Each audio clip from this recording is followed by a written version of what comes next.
If you want to understand why I left the place I was at, you're really just going to have to hear the entire story. You won't believe it, of course. Your skepticism means nothing. Because what I saw that night, on the bayou, has been with me ever since. In my mind, in my thoughts, and sometimes even in my dreams. It exists as a disturbing memory that I cannot shake away.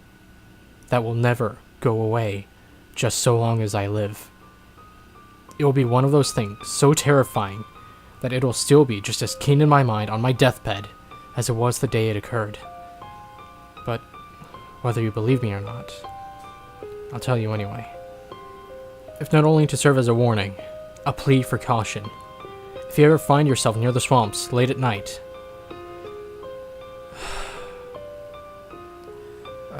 at the time, I was working at a shitty little fast food place. The only thing worse than working at a shitty fast food place is working at a shitty fast food place on the night shift. By yourself. Without a vehicle. Especially when you just so happen to live in the heart of rural Louisiana. Such was my case some years ago. The night this event happened to me. During this time, I lived quite a few miles away from the restaurant I worked at, and due to my lack of vehicle or access to a public bus system, I was dependent on others for transportation to and from work. One night, after a busy evening of serving customers, I closed the store and locked up the restaurant. When I phoned for my ride, nobody answered. Now, I'm not here to throw a pity party, but I can't help but to express anger at the fact that the person who drove me to and from work was my roommate, who had a car, but no fucking job. I was basically the only person in our house who paid the rent at this time. And this loser had the carelessness to fall asleep, leaving me with no fucking option but to walk. Again. This was not the first time that this had happened. The first time this had happened, it took me an hour and a half to get home, walking briskly. And to those of you who have never been to the rural regions of Louisiana, you have no clue. Here, we have what's called a bayou. It's basically a swamp. Thick, murky, moist, frog-laden, mosquito-swarming, gator-infested, crappy-smelling swamp. With thick, tall grass, cattails, cypress trees, and heaves of pond scum. And I just so happened to live on the bayou, all the way down a long dirt road, with hardly any streetlights and a thick swamp on both sides of the road. There are no side roads, and the houses down the street are separated sometimes by more than a quarter mile apart. It's not merely spooky walking down the street at night, it's fucking terrifying. You hear sounds, both real and imagined, coming from the bayou. Chirping, croaking, howling, grunting animals. The rustling of leaves and branches in the canopy of the cypress tree, and the splashing water from underneath them. That's the worst. You can hear the sound of something lurking nearby, abruptly dunk underwater. It can be a turtle, a snake, or an alligator. You never know. You just keep walking, with your teeth and hands clenched tight, hoping nothing crawls through the tall grass next to you and onto the road. Or, even worse than the subtle dunking sounds, the sudden splashes that happen when you're walking and scare a toad or a frog and it jumps into the water. The sound almost makes you shit yourself as you begin a running spree that lasts about 3 seconds before you realize what it was. And then you're left with your heart pounding so hard that the sound of your blood gushing in your temple scares you just as much. There are the types of things that happen when you're in the bayou. This is what I had to look forward to that night. My asshole roommate slept sprawled out on the sofa with a television set probably turned into reruns of the Three Stooges or the Marx Brothers. And don't get the impression that I simply called once and gave up. You can trust that his cell had around 7 or so missed calls, with 3 very unfriendly voicemails, and several aggressive text messages. I could just imagine his phone laying there in another room of the house, softly vibrating in my desperate attempts to reach him as he snored. But eventually I gave up, and having just about no other friends to contact in the area as a recourse, I stopped by the nearby gas station, grabbed an energy drink, and began my ways back home. Now, you must understand, the first 30 or so minutes of my walk isn't that bad. I'm still in the most populated part of town, and there are streetlights, stores, houses, and cars passing by in large numbers. That's important. If there are a lot of cars going by, you feel safer than when there are very few cars going by. Because when there are only one or two cars that pass you every 3 minutes, that means there could be a psychopath in one of those cars. They may have enough time to stop by and murder you without being caught. But if there's a lot of cars around, there may be psychopaths passing by, but they'll most likely not kill you then, because there are too many people around to witness the crime. At least that's my reasoning. I digress.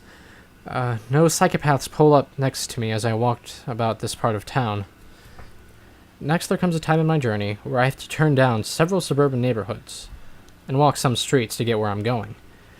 And here's where things get a little less safe, and I have to be a little more cautious. There's less traffic down these roads, and you never know when some punk or gang may be hanging out in some empty lot or house, who might mess with you or try to pick a fight, or mug you, or just take an empty bottle of malt liquor and bash your skull in, as an initiation ritual or something. These are the thoughts that go through my head as I walk this region, and they keep me on my toes, until I reach the point where houses become fewer and fewer, and the bayou begins. This is where the dirt road leading to my home is, and that's where I found myself this night, on foot. I look down the narrow road. You can only see so far before it fades into misty darkness. I resented that I would have to spend the next hour walking its distance until I reached home, but anger took hold of fear. When I thought about how all of this could have been spared, if not for the neglect and carelessness of my roommate. When I got home, I was really going to have it in for him. I truly considered at that time the possibility of physically smacking his damn face. And with this thought in mind, I launched defiantly down the road, and the further I walked, the darker it became, until no light shined but the stars and a sliver of the moon above me. Very soon, the sound of any vehicle was completely non-existent. There was me, the road, and the bayou, and whatever creatures dwelt there. I heard the crickets chirp and the frogs croak, and the occasional bird coo. To avoid fear, I focused on their chorus, and let their sounds preoccupy my mind. I walked, watching my shoes press into the sandy dirt, as I placed one foot in front of the other. I would count my steps until I reached 100.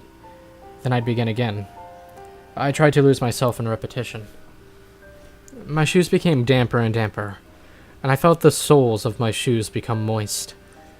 I stopped counting to ponder whether I should smack my roommate with a wet sock, but my thought was interrupted when I glanced up for a moment and saw that I was not alone on this road.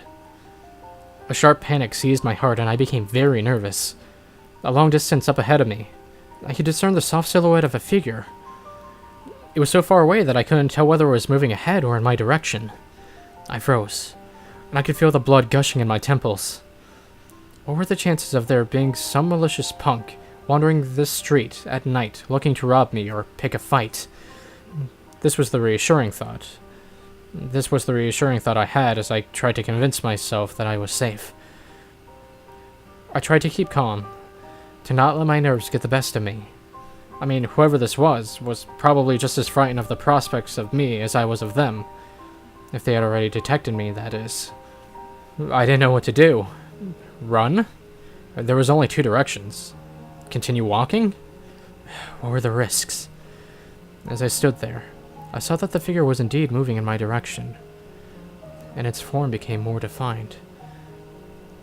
And this was the time I began to notice how awkward it was moving. The figure didn't walk normal. It didn't bob up and down like a normal person looks like when they walk. What was coming towards me? It would seem, from my perspective, moved in short, quick, jerking movements. And I could see from what light was presented, how its twitchy limbs projected from its torso, and how it was getting closer, and how its head stuck out from a neck that was longer than any human neck should be, and how at this time I could now faintly hear the noises that it seemed to make, the sound of suckling, and how it was moving quicker, and how its face lifted, and I could see its eyes glare like glowing yellow beads, and how these wide, beady eyes locked onto mine, staring at me, and how it stopped. and how we were both there, motionless, yards away, looking at each other. And how it let out the most ungodly, inhuman screech I've ever heard. Like a pig being gutted. It squealed violently and the sound resonated through the bayou, and the chirping and croaking of crickets and frogs stopped. Everything stopped. And the rumbling and humming was all that could be heard afterwards. The rumbling and humming of a motor ahead.